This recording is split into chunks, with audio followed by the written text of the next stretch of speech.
bagi menghargai dan juga menyatakan kesedihan kita kepada mereka yang telah pergi meninggalkan kita atas sebab wabak COVID ini. Bagi yang beragama Islam, sama-sama kita sedekahkan surah Al-Fatihah, dan juga yang bukan Islam dapat bertafakur bersama-sama Al-Fatihah.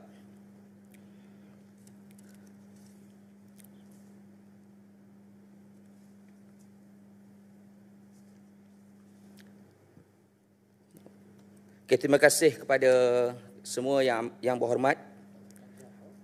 Di sini sebelum saya meneruskan isu berkaitan dengan negeri Selangor, saya ingin mengambil kesempatan terlebih dahulu untuk menyatakan kutukan dengan kenyataan Presiden Perancis Emmanuel Macron yang secara jelas menghina Islam, yang mana perkara ini telah mengguris perasaan seluruh umat Islam di seluruh dunia. Dan sudah pasti perkara ini bukanlah satu perkara yang boleh dimain-mainkan, kerana bagi penganut agama Islam, menghina Nabi dan juga menghina agama adalah satu perkara yang besar yang tidak patut dilakukan oleh mana-mana agama, dan malahan di dalam agama Islam sendiri melarang untuk kami menghina agama yang lain.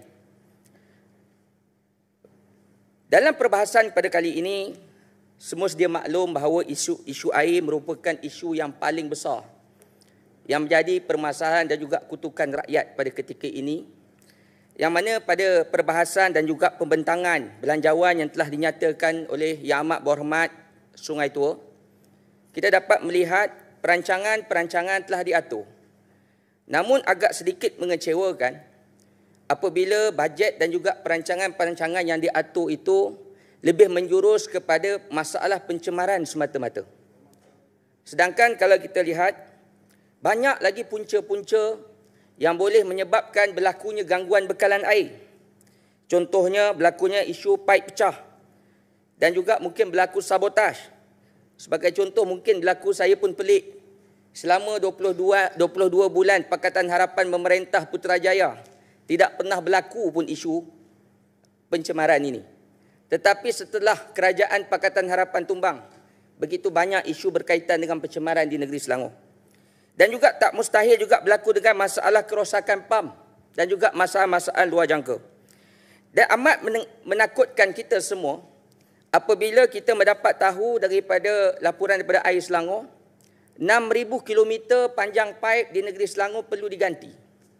Sedangkan kemampuan ataupun yang boleh dilakukan oleh Air Selangor untuk pembaikan paip ini hanya sepanjang 150 kilometer sahaja dalam tempoh 1 tahun. Jadi kalau kita lihat, kita akan mengambil masa yang cukup panjang. Dan kita bimbang sekiranya berlaku krisis air berpanjangan atas sebab berlakunya masalah pecah paip ini di tempat yang banyak dalam satu masa yang sama. Di sini bukanlah isu yang kita kena tekankan soal nak mencegah pencemaran semata-mata, tetapi yang menimbulkan kemarahan rakyat sebenarnya apabila berlaku kelemahan dari segi pengagihan air sewaktu krisis itu berlaku sendiri. Bagaimana kita dapat melihat lori-lori tangki air yang ada di seluruh negeri Selangor dipahamkan tidak sampai 100 buah lori pun. Sedangkan maklumat yang diperlukan dari yang saya terima untuk mengatasi masalah air di seluruh negeri Selangor, kita memerlukan kira-kira 8,000 lori tangki air. Jadi kalau kita lihat terlampau jauh jarak dia. Mungkin kita boleh memberi alasan tentang bajet yang besar untuk membeli lori-lori tersebut. Tetapi dalam masa yang sama mungkin kita boleh memikirkan kaedah-kaedah yang lain untuk memastikan air ataupun bekalan air ini sampai kepada pengguna walaupun berlaku gangguan ataupun permasalahan yang telah berlaku sebelum ini. Dan kita dapat lihat juga contoh antara permasalahan selain pada lori, pilih-pilih awam juga kalau kita lihat disediakan amat sedikit. Kalau di Meru tu saya boleh kata satu tempat saja untuk menampung ratusan ribu penduduk di Meru. Jadi ini adalah satu perkara yang amat sukar diterima dalam keadaan negeri maju ini. Dan selain itu juga kita dapat melihat tiada sebarang carangan untuk membina tangki statik ataupun seperti mana yang telah diterangkan oleh yang berhormat daripada Bukit Gasing tadi, ada tangki yang tidak diisi pun. yang menyebabkan kita tidak menggunakan kemudahan yang sedia ada dengan secara efisien. Yang sudah pasti apabila kita tidak nampak kelebihan-kelebihan dan juga perkara-perkara yang ada di pihak kita, kita tidak gunakan sebaiknya, itu adalah kerugian yang besar yang kita sendiri menjahannamkan diri kita sendiri sebenarnya untuk memberi ruang pihak luar untuk menyerang kita tanpa kita sedar. Dan selain daripada itu juga, beberapa isu dibangkitkan oleh rakyat yang mana mulai bulan September 2020, Air Selangor mula membuat pemotongan bekalan terhadap tunggakan bil pengguna.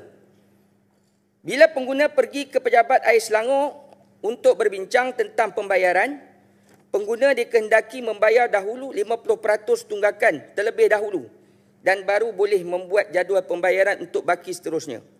Ini berbeza dengan syarikat TNB di mana dalam tempoh PKPP sehingga bulan Disember 2020, TNB tidak membuat sebarang pemotongan bekalan terhadap tunggakan bil pengguna. Di sini kalau benarlah perkara ini berlaku, saya mengharapkan supaya Air Selangor dapat memberi timbang rasa kalau benar benda ini berlaku, supaya tidak membuat pemotongan sewaktu tempoh PKP ini. Yang mana dahlah rakyat dalam keadaan susah, tapi bila kita buat pemotongan pula, walaupun kita tahu ada tunggakan air, bil air itu, tapi perlulah kita lihat bahawa tentang keperluan air ini adalah keperluan asas. Dalam keadaan apa sekalipun kita kena berikan kepada rakyat. Tak ada elektrik, tak apa lagi. Jangan tak ada air. Bila tak ada air ni, apa benda nak buat susah. Dalam keadaan apa pun kita tak selesa. Nak pergi kerja susah, nak keluar susah dan sebagainya. Itu perkara menyentuh berkaitan dengan air. Dan berkaitan dengan isu minta penjelasan kedua yang, okey silakan. Terima kasih kepada Meru. Saya singkat saja. Saya ingin bertanya kepada Meru sama ada mungkin kita bertanya kepada kerajaan pertama untuk mendapatkan bilangan tangki air ataupun cendawan yang telah pun dikosongkan, mungkin boleh digunakan, bilangan yang kita ada. Kedua, kos keseluruhan untuk repair ataupun menyenggara tangki-tangki ataupun cendawan-cendawan ini supaya kita tahu berapa banyak yang diperlukan. Dan ketiga, sekiranya kita peruntukan wang ini, adakah ia dapat digunakan pada masa yang paling dekat? Paling dekat maksud saya ialah dalam masa setahun. Kalau ianya merupakan sesuatu yang boleh dilakukan dalam masa 1 tahun, saya setuju. Tapi sekiranya ianya melibatkan wang yang besar dengan mana masa yang diperlukan ia adalah panjang, mungkin kos ini lebih baik digunakan untuk alternatif-alternatif lain yang boleh memberi kesan langsung kepada rakyat. Itu adalah pendapat saya. Apakah pendapat Yang Berhormat? Okey, saya setuju pandangan daripada Banting. Cuma saya nak tambah sikit apa yang diterangkan oleh Banting. Ini perkara yang merisaukan saya. Kalau kita lihat daripada bentangan belanjawan nyatakan oleh Yang Berhormat Menteri Besar tentang antara usaha Air Selangor untuk mempertingkatkan perkhidmatan adalah dengan membangunkan loji rawatan air Labuhan Dagang Fasa 2 serta loji rawatan air Sungai Rasau yang dijangka dapat meningkatkan margin bekalan air sekurang-kurangnya 15 tahun menjelang 2030. Maknanya 10 tahun lagi. Yang ini yang saya nak bangkitkan ni. 10 tahun lagi. Dalam tempoh yang cukup panjang, 10 tahun ni macam-macam boleh berlaku. Dan kalau kita lihat pula nak menjawab soalan daripada Banting tadi, berkaitan dengan cadangan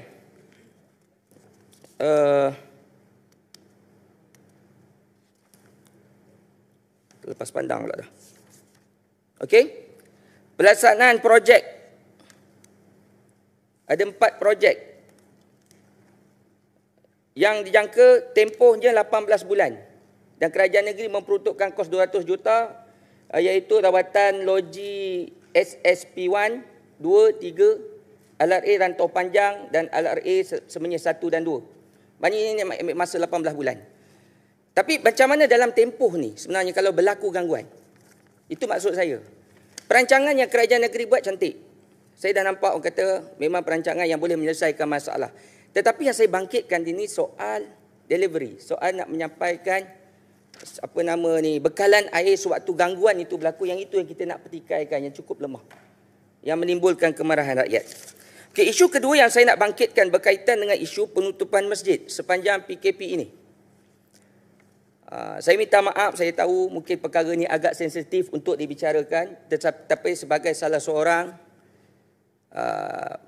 adun yang berkelulusan agama, suka saya menyatakan penutupan masjid secara keseluruhan di negeri Selangor itu tidak efisien. Sebab bukan semua yang zon merah. Itu satu perkara. Macam zon hijau di Sabak, nak tutup dan sebagainya. Satu perkara yang saya rasa macam tidak adil, termasuk di zon merah sendiri yang dikenakan penutupan masjid dan sebagainya. Restoran boleh buka, pusat hiburan boleh buka, rumah urut boleh buka, shopping mall boleh buka, masjid nak tempat nak semayang tak boleh buka.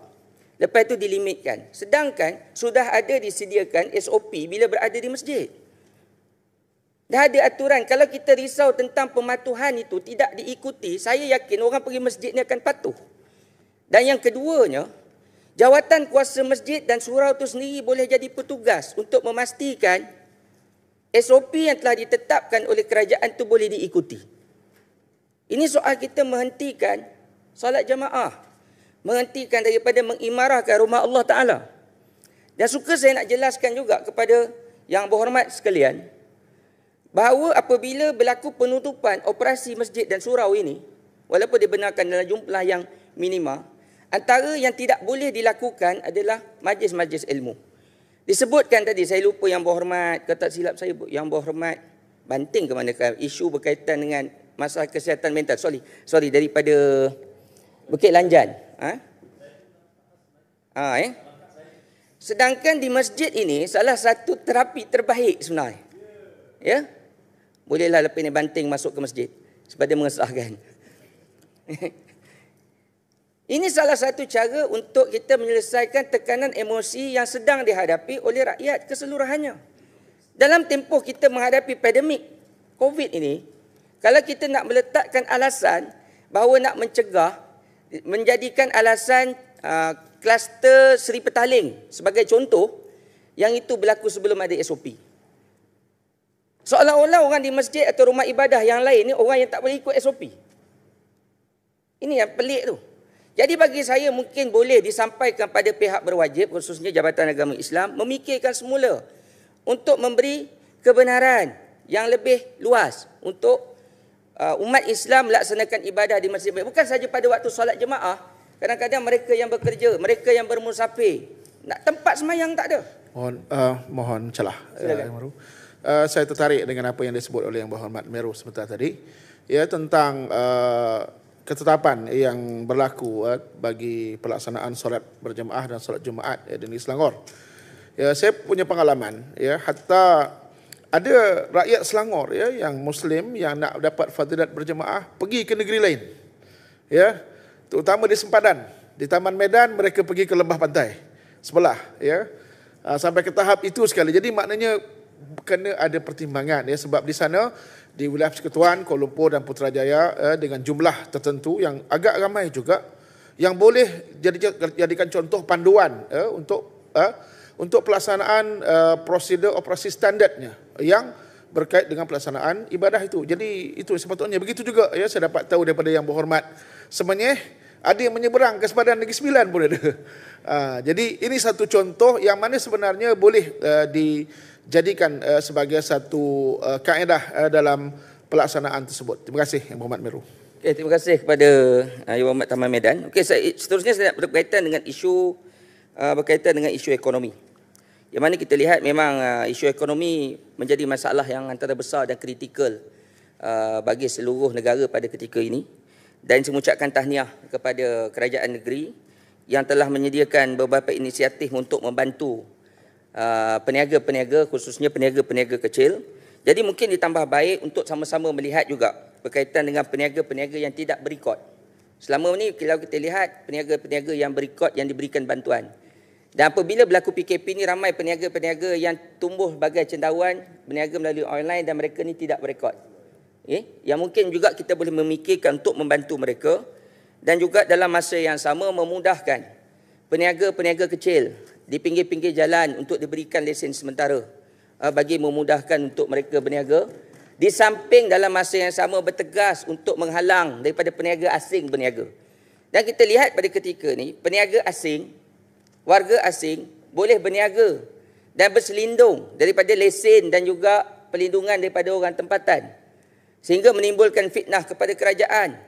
Contohnya kenapa diberikan lesen dan sebagainya kepada pendatang asing. Sedangkan yang kerajaan bagi itu dah ikut prosedur, ikut aturan dah. Tetapi ada yang menjadi pengkhianat di sebaliknya. Minta maaf lah kalau saya sebut.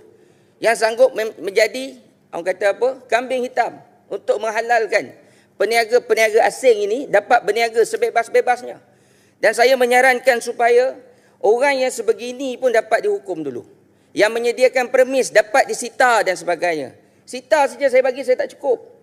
Mungkin boleh orang kata mengenakan tindakan macam air Selangor, tutup bekalan air, tutup bekalan elektrik di premis mereka supaya operasi itu tak boleh lagi berlaku. Dan seterusnya berkaitan dengan isu IFRA, memang kita tak nafikan banyak jalan-jalan di negeri Selangor ni dah cukup tua yang perlu kepada pembaikan.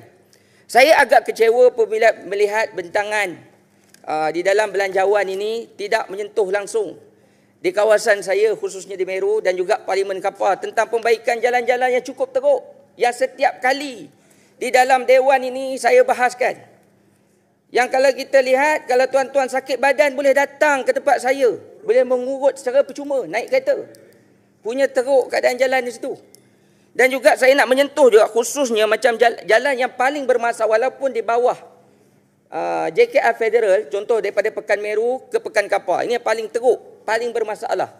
Walaupun bawah JKR Federal, mungkin pihak negeri boleh pertimbangkan untuk membantu menyalurkan bantuan membaiki jalan tersebut dan juga untuk memperbaiki, contohnya memberi tekanan kepada developer atau pemaju di Klang Central yang tidak membuat pembaikan langsung dan tidak membuat penyerahan lagi kepada pihak kerajaan. Okey? Yang mana bila timbul masalah jalan, yang disalahkan adalah kerajaan negeri dan wakil rakyatnya. Seolah-olah kita tak buat apa-apa. Dan saya mencadangkan kalau boleh, pemaju di Klang Central tu, sebarang projeknya di negeri Selangor dibekukan.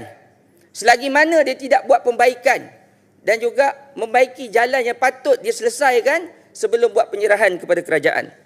Dan seterusnya berkaitan dengan isu sampah. Apabila bertambah rakyat, makin bertambahlah sampah. Itu biasalah.